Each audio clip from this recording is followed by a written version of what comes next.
सर्वांना बाबासाहेबांच्या महापरिनिर्वाण दिवसाच्या मी अभिवादन करतो. डॉक्टर बाबासाहेबांना अभिवादन करतो. आणि इथे उपस्थित सर्वांना मी एवढंच म्हणतो की आपल्याला डॉक्टर बाबासाहेब आंबेडकरांचा संदेश हा खूप साफ होता. आपल्या सर्वांना बाबासाहेबांनी एक मुवमेंट चालवण्याचं, एक चळवळ चालवण्याची आणि त्याचबरोबर हा भारत प्रबुद्ध बनवण्यासाठी एक संदेश दिला होता. आणि मी सर्वांना एवढंच विनंती करतो की आपण सर्वांनी डॉक्टर बाबासाहेब आंबेडकरांच्या मिशन हे कंप्लीट करण्याच्या वाटचालीवरती चालावं, एवढं आपल्या सर्वांना विनंती करतो आणि सर्वांना अभिवादन करतो. हिंदू मिलवर जे स्मारक होतंय त्याला उशीर होतोय. आज मुख्यमंत्र्यांनी सुद्धा या मंचावर त्याची कबुली दिली आहे. या कामाला कुठेतरी उशीर होतोय. हे बघा, आमचं भूमिका पहिल्यापासून क्लिअर होती की इंदू मिलवरती स्मारक ही आमची मागणीच नव्हती. आमची मागणी नेहमी कायम होती की एक थिंक टँक आणि एक रिसर्च सेंटर डॉक्टर बाबासाहेब आंबेडकरांच्या नावाने चालू केलं पाहिजे. आपण महाराष्ट्राला शाहू फुले आंबेडकरांचा महाराष्ट्र म्हणतो, पण एक स्मारक बांधून किंवा एक पुतळा बांधून खरं बाबासाहेबांना अभिवादन नाही होत. तर बाबासाहेबांचे विचार आहेत. बाबासाहेब एक मल्टिपल PhD होल्डर होते आणि त्यांनी सर्वांना प्रबुद्ध बनवण्यासाठी किंवा एज्युकेशनचा महत्त्व दिला होता.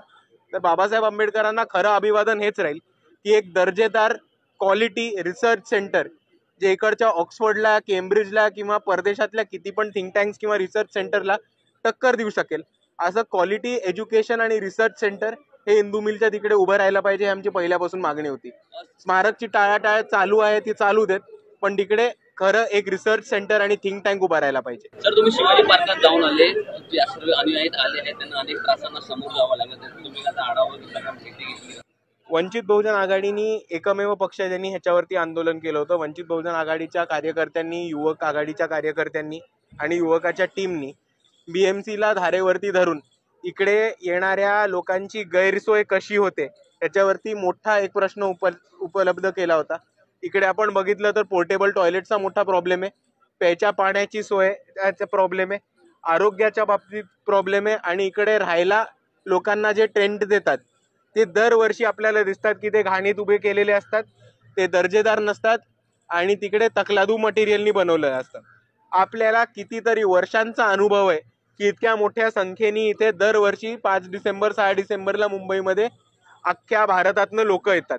तरीही BMCला इतके वर्ष चांगली सोय उपलब्ध का करता येत नाही हा प्रामुख्याने आमचा BMCला प्रश्न आहे. आणि दुसऱ्या बाजूला आम्ही ह्याचा पाठपुरवठा करणार, ह्याच्या तळापर्यंत पोहोचणार. जिकडे जिकडे पाणी मुरतंय, जिकडे जिकडे पैसा मुरतोय तो सगळा शोधून काढून या सगळ्या अधिकाऱ्यांना धारेवर धरणार.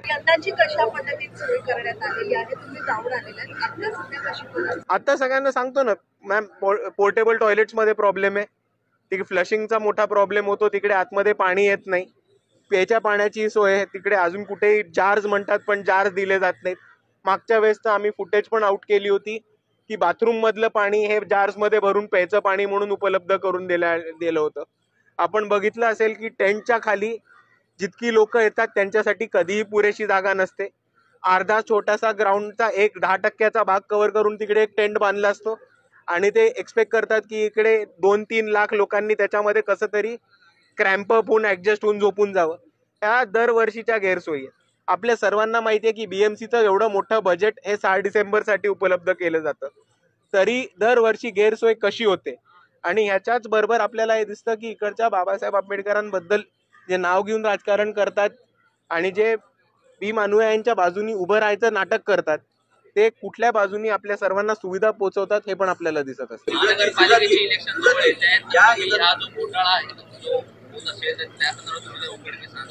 आम्ही ऑलरेडी उघडकीस आणलेलं आहे. काल रात्रीच परवा वंचितच्या लोकांनी आंदोलन केलं होतं. त्याचबरोबर काल अंजलीताई आंबेडकरांनी BMCच्या स्टॉलला भेट देऊन आढावा सुद्धा घेतला होता.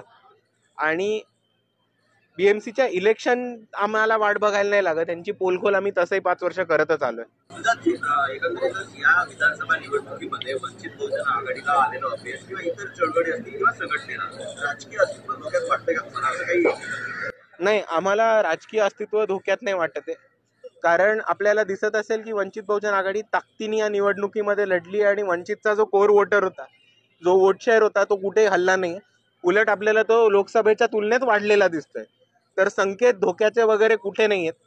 संकेत धोक्याची जी ऑपोजिशन व्हाईट वॉश झाली त्यांच्यासाठी एका बाजूला आहेत, संकेत धोक्याचे ज्यांनी वंचित बहुजन आघाडीला कमी लेखलं त्यांच्यासाठी आहेत. आणि पुढे काळामध्ये जेव्हा स्थानिक संस्था येतील तसे वंचितचे केडर आपल्याला पॉवरमध्ये जाताना दिसतील आणि पुढे येणारा काळ हा वंचित बहुजन आघाडीचाच आहे. रत्नागिरी 24 न्यूज चॅनलला आताच सबस्क्राईब करा आणि शेअर करायला विसरू नका.